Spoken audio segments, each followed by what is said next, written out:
What up mga solid subscribers? So ngayon guys, ang papanoorin po natin ay vlog po ito ng isang vlogger, no? Vlog po ito ng isang vlogger, no? Ang pangalan niya is Joshua Cho, no?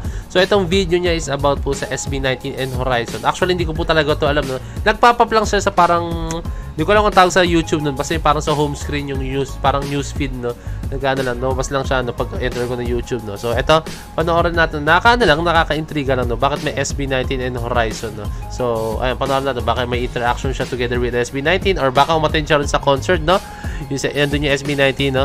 And ayun, di ko talaga alam no? So without further ado, let's all watch this.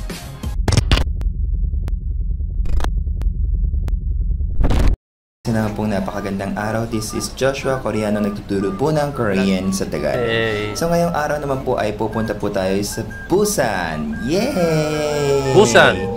So dito po sa Busan ay magkakaroon po tayo ng isang napakalaking event.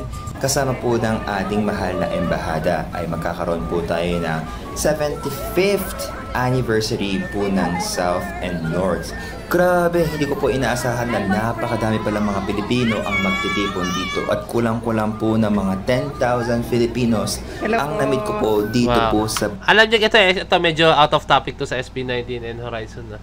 Isa to sa mga gandang sa mga gandang pangyayari sa atin, no? Like yung ganyan na merong time na makikita mo yung mga kababayan, no? Kasi alam mo pag out of the country ka guys, no, talagang tawag dito parang culture shock ka, no? To the point na parang namimiss mo yung mga tao. Namimiss mo yung mga tao na yung mga siyempre mga Pinoy din guys, no? Namimiss mo yung mga Pinoy, namimiss mo yung culture, namimiss mo yung mga kaugalian, namimiss mo yung mga luto, namimiss mo yung Tagalog yung kausap mo, hindi puro English, no? So ayun, no? So maganda yung ganito na mayroong mga ganitong klaseng activity po sa ibang bansa, no? Kasi ako hindi ko pa naranasan yung maging OFW or tumira sa ibang bansa, pero I think ito isa rin to sa mga pupuntahan kapag halimbawa may mga event, no? Kahit sobrang daming tao, kahit hassle, no? Pupunta ako guys, kasi tandaan nyo guys, iba pa rin pag talagang feel at home ka talaga, no? Feel mo talaga nasa tahanan ka, no? Kumbaga kahit wala ka mismo sa bansa ng Pilipinas, pero pag may ganito na puro Pinoy nakikita mo, no? Parang siya, nakabalik ka na rin sa Pilipinas, no? So, yun yung pinaka-feels, no? Okay? At hindi ko rin pong inakala na ang dami pala nating mga kababayan na makakilala po natin dito at nakakilala po sa atin. Oh. Meron nga po nagsabi sa akin, kamukha ko daw po si Bong Revilla. Kamukha ko yung si Ryan Bang. Grabe. So, sikat pala siya, no? Sikat pala siya sa, vlogger, no? So, nakakatuwa lang, no? Na sikat siya na vlogger, tapos, syempre, proud siya, no, na maging Pinoy. And, yun, Tagalog talaga siya as in, no? Mga kamukha. Mga chinggo, ako lang po to, si Joshua Garcia. Charis!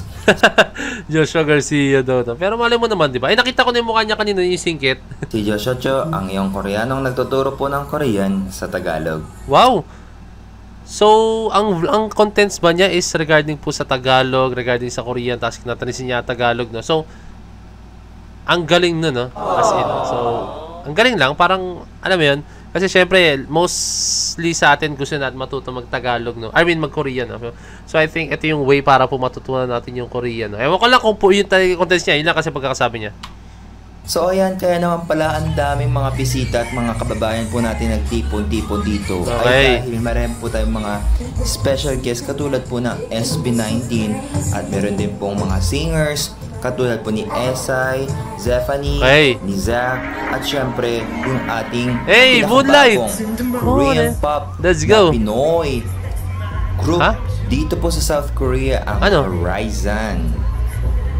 So grabe, ang dami po talaga Horizon, kaso SB19 yun nasa video. South Korea, tayo ng kanilang mga concert. Para lang po siyang kamukha nga niya si Bong Revilla, guys. Kasi nakamukha nga niya. Kasi yung, di ba si Bong Revilla medyo mapanga si Bong Revilla. So, kamukha niyo, no? May mixture siya, guys, na Bong Revilla, tapos pwede ring Ryan Bang, no? Pisa. Pero, ayun na yung mga sinabi ng mga tao, no? Kamukha siya ni Ryan Bang. Bong Revilla na may Ryan Bang na meron ako nakikita ibang itsura, ibang kamukha. Bongo nga daw, no?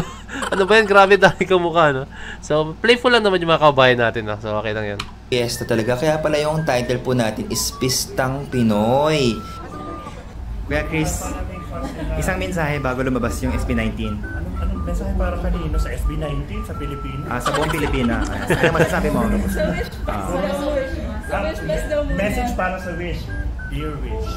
Sana po, 1, 2, 3, 4. Sana po magkaroon. Oo nga pala guys, no? Congratulations sa Wish 107 na meron na pala silang Wish Bus sa dito sa Korea, no?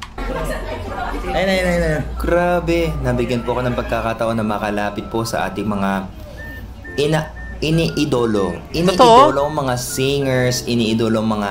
Wow, ang swerte naman niya, no? Nakakaingit. Wow. Mga dancers, grabe. I cannot say how thankful and how... Wow. Isang pinto lang ang pagitan niya sa SB19, no? Nakakaingit. happy I am na makalapit po ako sa kanila at makapag-picture at makapag-say ng hi.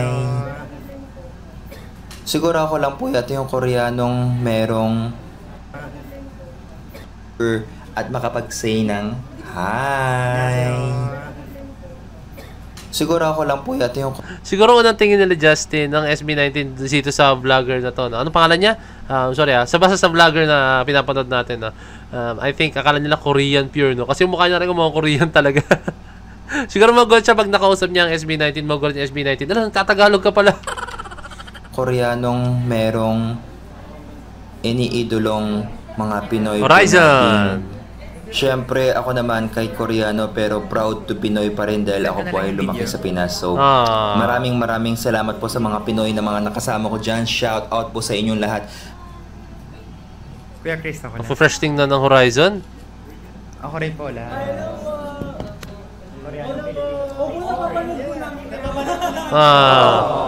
Sa video na po na ito, gusto ko pong pasalamatan lahat po ng ating mga Pinoy na nakasama po, yung ating mga kababayan, yung embassy, yung ating mga kasama po natin dito, yung team po natin, yung Kabayan Filipino Center.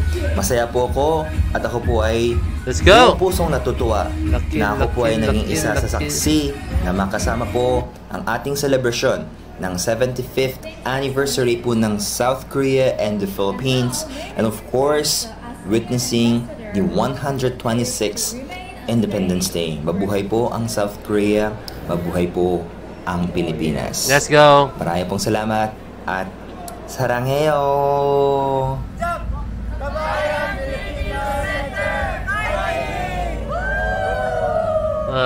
So nakaka-touch lang guys. Kaya syempre, nakasama niya yung mga idols natin. Let's go. SB19 Horizon. Mga P-pop groups na sobrang solid, no?